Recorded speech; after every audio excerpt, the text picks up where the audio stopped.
Hey, it's Dr. Meredith Watson, the unapologetic therapist, creator of the Phoenix Therapy Method, founder of MACSJC Foundation. I hope you guys can hear me. My daughter's laying next to me taking a nap, so I wanted to get this vlog out. It's amazing how life moves forward and how things just transpire. I'm in my office looking out my window, and I just lost my last grandparent, and I'm the family piranha where whether in my adopted family and just about every group. And owning that has been very transformational for me. Um, I decided that going to the service would not be in my best interest and it would not honor my papa in the best way because it's just going to be, why are you here and who do you think you are, showing up out of the blue and blah, blah, blah. And to be honest, funerals are for the living, they're not for the person gone. It's just to kind of give those living closure. And I'd already said grace over having lost Papa and what that meant for me and how I decided to handle that. Also, if you're watching this on a social media channel, check the JPEG in the comments and I will come around and answer questions about life, business, holistic health, wealth, creation. I do a free session on my social media platforms, especially Facebook. So if you're catching this on a social media, make sure you check the comments. Or if you're getting this on YouTube, also you can leave comments. I think I enabled comments. Otherwise, just reach out to me. I do that about as many times as often as I can throughout the week, just to kind of give some free value. And it's one of the best ways, other than my vlog, to offer the value that I think is important for you to kind of get to know me. So back to what I was saying. It's important that we realize what events in our life really mean and get to the bottom of it. I'd had a very difficult time losing this last grandparent, having lost all four or even more. I'm adopted, so I have a very unique family tree. Losing four grandparents within a span of, I guess, 3 years, and then losing two within about 8 months, I guess, because we're in like July. I don't know when you're going to be hearing this, but we're in July, and I lost the other grandmother in October. So about 10 months, I guess, or so. I'm probably off on numbers, but you get the point. And what losing Papa meant to me was the door was closed. A door was completely closed. I couldn't talk to him anymore. I can't make amends. I can't go by his house. I can't hug him. I can't get that amazing laughter, that infectious laughter. And he was so funny, amazingly funny. But it also closes the door to that side of my family. I doubt I'll need to see them again or have the desire to see them, or they'll seek me out. They didn't seek me out to tell me he passed away. I actually had to find out through other means. And it's very traumatic because it's like another door is closed, but I manifested that. And I think in a way, the four grandparents that I lost manifested their exiting from this realm. They were older. Maybe they felt that what they were offering the world, they'd offered all they could offer, and they were tired. And I'm not saying this to make myself feel better. I'm trying to get into their shoes and what that may have meant for them, especially this last grandpa. His wife died in October. They've been married 68 years. And I can imagine, these last 10 months not being with her and having had been with her for every day for 68 years, or the vast majority of every day for 68 years, five kids, numerous grandchildren, great grandchildren, and getting to the point where you wake up every day and your partner's not there. Your best friend, the person you count on, you've gone through kind of heaven and hell with, and seeing the ups and downs of life together with, kind of grown old with, grown up with, and grown with. If you're with somebody for a long time, hopefully you grow and evolve in that time. But for me, they were such an amazing couple. He was such an amazing man. He fought in wars. He was very intelligent and engineer. So being able to offer those things to the world, he was a pastor. He had a lot that the world will be remiss of. So losing him was about losing a part of me and that door that will now be closed or has closed. But also, it's about owning who I get to become. I get to live on in his legacy and show the world what I'm working with. I get to help other people do the same thing and come out of their shell and to really decide who they are and what they want to be and how they want to show up in the world. And I get to say yes to owning my power and my boundaries I'm working on, and it's a constant daily journey, my boundary lines, what is okay and what's not okay. And even if it should be okay to some people, it's not okay to me, and owning that. A lot of pain comes from blurring your boundary lines, or deciding you're going to give up your power for someone else's sake. And I did that for a very long time in my marriage and my family, with a lot of my friends. Sometimes I still get the lines blurred with people that I come in contact with, because at the core, most want to belong and be validated and loved and accepted and feel that they are a part of something bigger than themselves. It's a tribal, natural, fundamental essence of all of us to want to be a part of something. And that's great if that's what you truly want. But if you're going to be a part of something, shouldn't that enhance you and not make you shrink and not make you feel icky and slimy and like you're portraying yourself? Shouldn't what you're a part of help you to grow and evolve and be who you want to be, and salute and applaud your growth instead of shrinking or making you shrink or feeling you should shrink or that you should anything, shooting all over yourself? And over the years, especially the last few years, it's been a huge journey of learning how to stand up for myself and really make sure those boundary lines are very clear and never giving away my power. If you've known me for any length of time, my mom always comes up in all of my stories, and I realized manifesting, we're going to talk about that in a second, manifesting, not having her manifest back in my life yet, if ever, has to do with my guttural, visceral gut response. I'm not sure I want her back in my life because I gave my power to her for so long. I was so enmeshed with her. It was a huge classic case of codependency. And really owning that I'd let that happen and for so very long. And that part of my forgiveness journey with her is very clearly stating what my boundaries are. And I don't know if I can trust her. And I don't know if I want to go back down that road, because I wonder if I cannot be enmeshed with her. I mean, it's my mom, for goodness sakes. It's not like it's some random Jenny on the street. And what it means to have her approval and her validation. There's so many episodes or so many events in my life that I didn't feel were right or blessed unless she came in and blessed it. And there were some pretty serious events that I didn't even feel were worthy until she came in and said, "Oh, I approve. I bless this thing." It's like, I approve this message.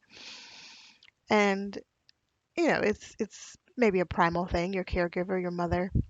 I'm adopted, so we didn't meet first off, but nevertheless, you wouldn't know that we weren't genetically connected, and she didn't bring me into the world through her own body. If you just saw us interact, we're very close, and we get into each other's heads in a way that is very rare given our obvious differences. But she's my heart and soul, always has been, always will be. But I have to, and maybe later when I'm stronger with regard to her, she'll manifest back into my life. Maybe that's just an area where I'll always be weak and I need to protect myself. We'll stay tuned to see how that pans out.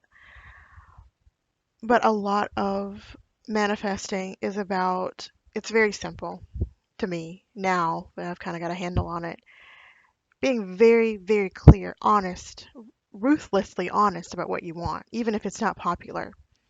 It's what you truly want at your core, what gets you so excited, orgasmically excited. And removing any resistance to it, even if that resistance is your doubt and your belief in it not happening. And then let it go. And a lot of people are like, how do I let something go that I want so much? When you are, and I wouldn't say get to the point where you don't need it, because how can you not need money or not need your mate or whatever you're manifesting? Obviously, you want it. But when you let go of the resistance, the doubt that it's going to happen, it will just manifest. I'm a living proof of it. Some things I just said I wanted it, I removed the resistance, and I just went on about my life and my daily life, and it manifested and I forgot about it. I'm not saying forget. I'm just saying once you aren't so attached to the doubt and you just know it's going to happen, it's really about just knowing it's going to happen. Like knowing you're going to eventually at some point in the day have to go pee. Eventually knowing that your bill is going to come. You don't manifest your bills. You know they're coming every month or every week or however often you designated to pay them. It's knowing what you want, being very clear, even if that is something that's not popular, which is a lot of why people aren't acknowledging and owning what they want. They're afraid of the repercussions of wanting something so outlandish in other people's opinion. If it's in your soul, it's not outlandish. And then removing the resistance. Like, I know it's going to come. And journaling out and getting to the bottom of whatever part of it you were resisting. Even if it's an old story, an old paradigm, just get to the bottom of why you're resisting it and declare the opposite. Money, maybe you were told money doesn't grow on trees, which it does as paper, unless you're in a country where that's not how your monetary things are, created. Or money is hard. There's a lot of people who are filthy, stinking rich, and it's not that hard. They're making money and generating revenue from something that they love, a passion-fueled business. There's hard work to be done, but it's not hard. It doesn't have to be hard.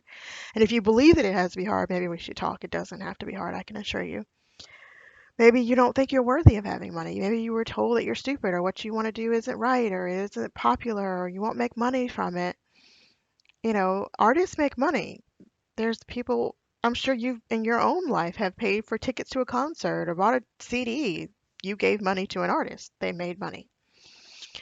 And you could always start an Etsy shop or your own online store. There's tons of ways to make money if you just, sit down and get around the idea that it might not be popular. And if those people aren't supporting you, maybe don't share.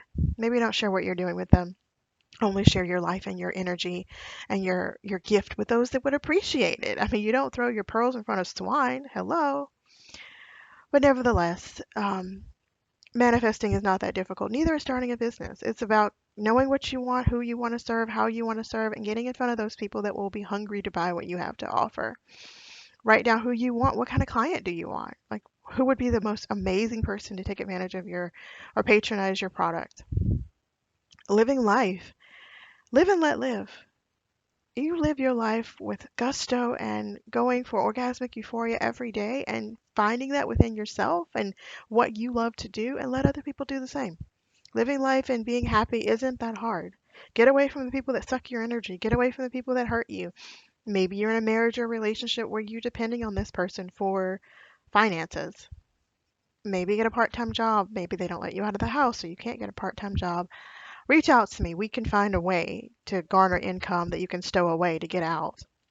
That's a very important mission for me to help people get out of situations that are toxic and is toxic and they can't figure out how to get out and that light at the end of the tunnel because there is having been in a marriage where I felt I was suffocating. I totally get that you worry about getting out and how.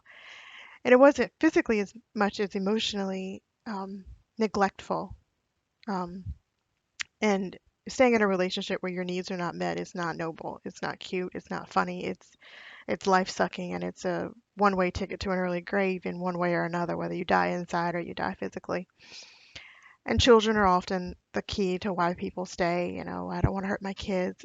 Well, think about what you're teaching your kids, that it's okay to be miserable. The misery is normal. You stay in a relationship because you just are, you signed up for something and then later on got in new information and that no longer fits. There's a lot of underlying reasons for doing what you do, but when you teach your children or whoever you feel is watching you that misery is normal, you make a decision and you're not allowed to change your mind. You're not allowed to grow and feel and grow out of something or grow above something and grow sideways to something. You're teaching them to stay stuck and you're teaching them to shrink because a caterpillar doesn't stay a caterpillar forever. It turns into a butterfly, it goes into a cocoon, it outgrows it, and it comes out in a beautiful butterfly.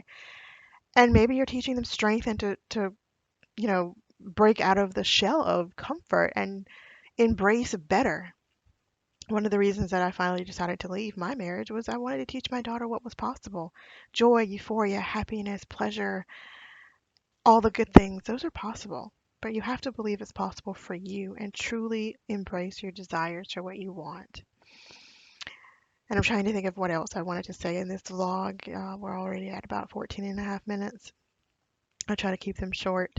But there's so much out there to go for, and there's so much beauty in the world, whether we want to believe it or not. Maybe we're in a dark place and we can't see the beauty. We're in a dark place, we can't see the light. And that breaks my heart because not only have I been there, I have a weak spot for those that are still there because it can get better, I can assure you. I was in a dark place for 3 years and I felt like I was suffocating in a box for almost 4 decades. And having to break out of that box and claw my way out of that dark place, I know there is a better place. I know there is a light at the end of the tunnel, and everybody's pot of gold looks different. Mine looks like joy and not being scared and not shrinking and not giving my power away. And when you let someone's happiness supersede your own, you're giving your power away. It's one thing to compromise, but I really don't like to compromise. I just want it my way. I just do. And call me whatever you choose, selfish, egotistical, whatever. But I just want it my way, and I want to be with people who support me having it my way. We may not always do the same thing, believe the same things, feel the same way, and that's okay. What's not okay is asking me to give up what is most inherent to me in favor of what's most inherent for you. You have to blaze your own trail. There's going to come a time in your life where it's going to be you or nothing. And you have to be able to stand firm in what you believe, your core values, who you are, what you stand for, what you won't stand for, boundaries, blurred or clearly defined. And you're going to have to say, take me as I am, or you don't get anything at all. And I think taking that stand and looking within yourself and being able to love and accept and validate yourself, excuse me, is a huge step towards getting what you want. It's a huge step towards embracing who you are at the core and loving that person and standing in the front of the mirror and loving the person you see staring back at you. Because it starts there. You came into this world alone, and there are moments where you may be alone while you live, and you probably will die alone, even if you're in a group of other people who die at the same time. You, as a person, are the only one dying in your own body. And it's life, losing someone you love is nothing better to show you that life is short. Papa was up in age, but to me, people say he lived a long life. Long according to who? I wasn't ready. He might have been, which is really what's more important. I wasn't ready. I wasn't ready to lose any of the people that I've lost lately. And the last person I don't want to lose is myself. I don't want to die to my own sphere of being who I am and embracing that, whatever that means. In every journey, my business journey, my personal journey, my motherhood journey, every journey that I'm on, I don't want to lose myself in the process. I want to grow and evolve and rise above, and I want you to do it too. And if you want my support, I've opened my one-to-one. I'm so excited. I haven't been this excited about one-to-one in quite some time. And I don't have all the answers, but I can be supportive and I can steer you in the right direction, and we can customize a plan that works for you. I don't have a cookie cutter program. I have a one-to-one where you come and you can message me about what's going on and we'll hash it out together. No judgment. Absolutely no judgment. And it's very affordable, and I'm so excited about it. I would love to support you and be there for you and help you blaze your own trail and support you along the way. I used to be on the cheerleading squad. I've got a mean cheerleading bone in my body, so I'm so excited to exercise that with you and cheer you on in your endeavors to accomplish great health, great businesses, revenue generation, wealth, happiness, joy, peace, euphoric, orgasmic pleasure, which is possible in more than just intimate settings. And I want you to do what's best for you. I want you to live a life full of joy, ease, grace, finesse, tenacity, flow, excuse me, authenticity, all the things. And like I said, drop a comment, drop your questions. I will come back around and answer those. I'm very excited. This is something I'm starting, but it's a value start. It's something I'm starting to add value. And to give more value, get you understanding who I am and what I stand for and what core values I have and how I support. It's important that you understand what you're getting into. So like I said, it will be my pleasure and my honor to help you. And then of course I will ask if you want to continue to be supported in a more in-depth level. But let's start off. Let's go on our first date and let me court you so that you know that I am the one who would love to support you. And I hope you have a great morning, afternoon, evening, wherever you are, and I will see you on the other side.